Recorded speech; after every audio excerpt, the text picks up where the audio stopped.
Asentada en un extremo del llano que bordea el cerro del Zahor y sobre la margen izquierda del río de su nombre, la localidad de Durcal extiende su caserío a lo largo de más de 2 kilómetros en dirección norte-sur, en un plano ligeramente inclinado en sentido ascendente, desde el borde de la enorme hendidura fluvial hacia los llanos de Nihuelas, con un típico desarrollo axial alrededor de la antigua carretera nacional, que antes fue pista de carruajes y mucho antes aún calzada romana, pero que siempre ha sido la principal vía de comunicación entre la capital granadina y el sur de la provincia, incluyendo tanto el litoral mediterráneo como las tierras alpujarreñas del interior. Una vía de comunicación que ha hecho siempre disfrutar aquí a los viajeros de uno de los conjuntos paisajísticos más bellos de toda la región, el pequeño valle formado por su propio río a la bajada de Sierra Nevada, con los puentes de distintas épocas que salvan su curso, las fuentes minero-medicinales que a sus costados nacen y los antiguos molinos que aprovechan sus aguas, todo ello enmarcado con una vegetación verdaderamente exuberante, a cuyo reclamo han surgido algunos de los restaurantes más recomendables de la zona, así como el establecimiento hotelero posiblemente más idílico de la provincia. Incluido en la red de alojamientos rurales de Andalucía, el molino del puente se ofrece como un nido camuflado entre árboles grandiosos como catedrales, guirnaldas de hiedras y madreselvas,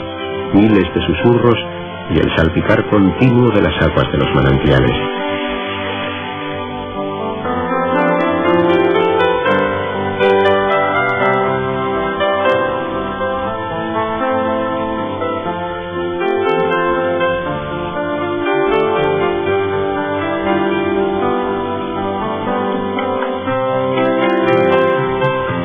En sus instalaciones se elaboran además los productos alimenticios naturales de la Tahona ecológica Biodurcal.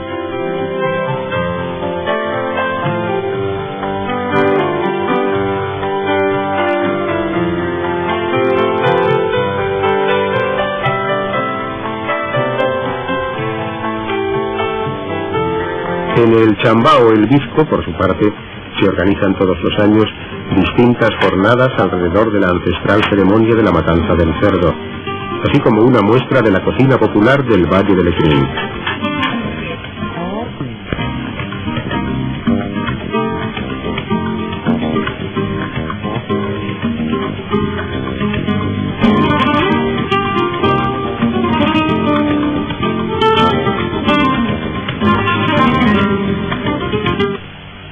Son sus elevados puentes, sin embargo, los que tradicionalmente han marcado para el viajero el paso por Durcal, constituyendo ya una de las estampas más características del trayecto entre Granada y la costa. De los 4 que en la actualidad salvan el curso del río, el más antiguo e importante desde el punto de vista arqueológico es el puente romano, que fue construido con un solo ojo en el siglo I de nuestra era y se conserva medio escondido en la parte baja del río. Desde él pueden contemplarse como ejemplo de evolución los 2 más modernos. El puente de hierro, al que los vecinos llaman en broma el puente de lata, que fue construido entre 1920 y 1922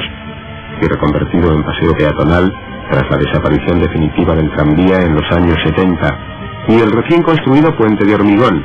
inmenso y apabullante sobre la profundidad del valle, por el que discurre la nueva carretera Bailén-Motril, y al que pronto se le unirá la estructura gemela de la futura autovía de la costa. A ellos hay que añadir asimismo el de la carretera vieja, levantado con piedra de cantería en el siglo XIX sobre los pilares de otros anteriormente desaparecidos, con sus refrescantes fuentes, donde tradicionalmente calmaban su sed todos los viajeros que aquí paraban, como testimonio en las placas dejadas por los más agradecidos en el Pilar del Mono, en reconocimiento a la bondad de sus aguas. En Durcal, como en el resto del antiguo reino de Granada, la época histórica más fructífera en restos arqueológicos es la medieval, y dentro de esta el periodo nazarí, que ha dejado uno de los monumentos más importantes de los alrededores, la Torre de Márgena, también llamada el Fuerte de la Alcazaba. Situada en llano al pie del Cerro del Zahor y a unos 500 metros de la población actual, se trata de una típica torre de alquería, obra del siglo XIV, de carácter defensivo,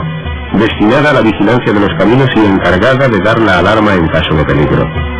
Por su parte, el fuerte que hay en la barriada de Marchena, al otro lado del río y junto a la carretera, popularmente conocido en la zona como el Castillejo de Marchena, es una construcción moderna, sin mayor interés histórico-artístico que su relación con la arquitectura militar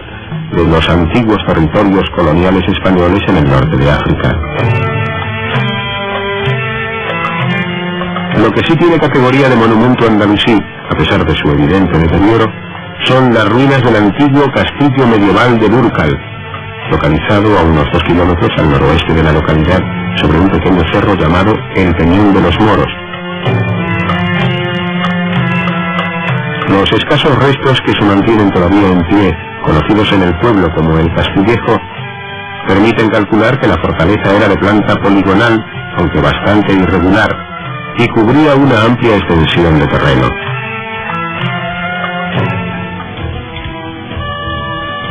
Al pie del peñón se encuentran los famosos Baños de Urquízar, un manantial de aguas minerales cuyas propiedades medicinales son comparables a las del Anjarón, y que fueron ya disfrutadas en su día por los habitantes de la fortaleza, como testimonian las piletas y demás restos arqueológicos allí existentes.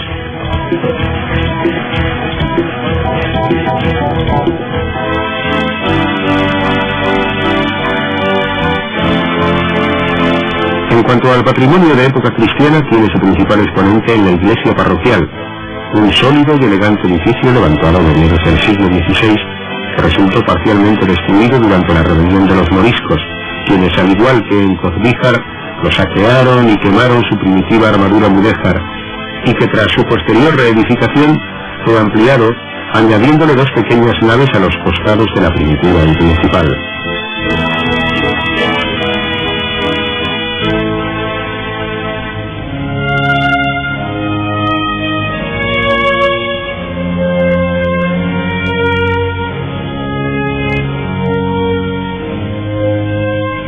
Consagrada a Nuestra Señora de la Concepción,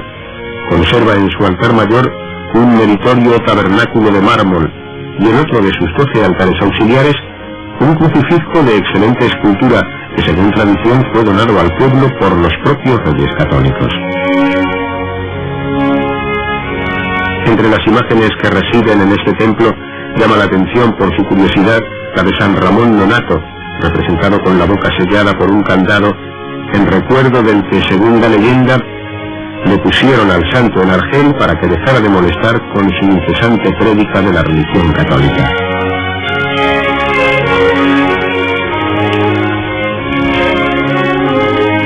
La ermita de San Blas, por su parte, construida también en el siglo XVI, sobresale por el juego de volúmenes que componen sus distintos cuerpos.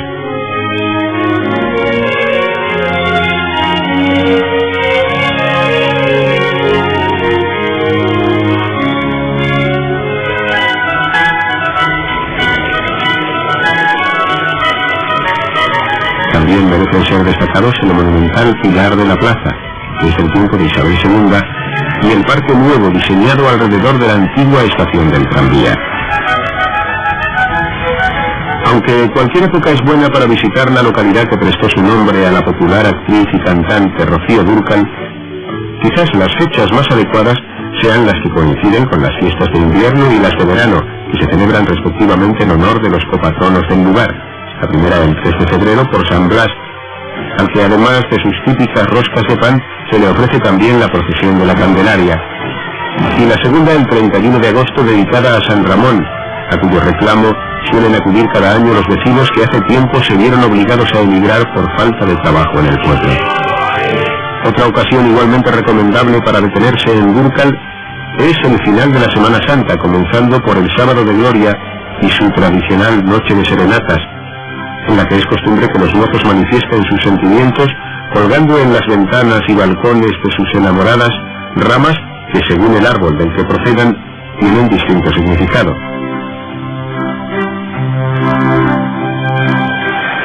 El domingo de Resurrección y los 2 días siguientes se celebra la popular Fiesta de los Hornazos, tradición asimismo centenaria y de carácter familiar, en cuyo transcurso se procede a la quema del Judas,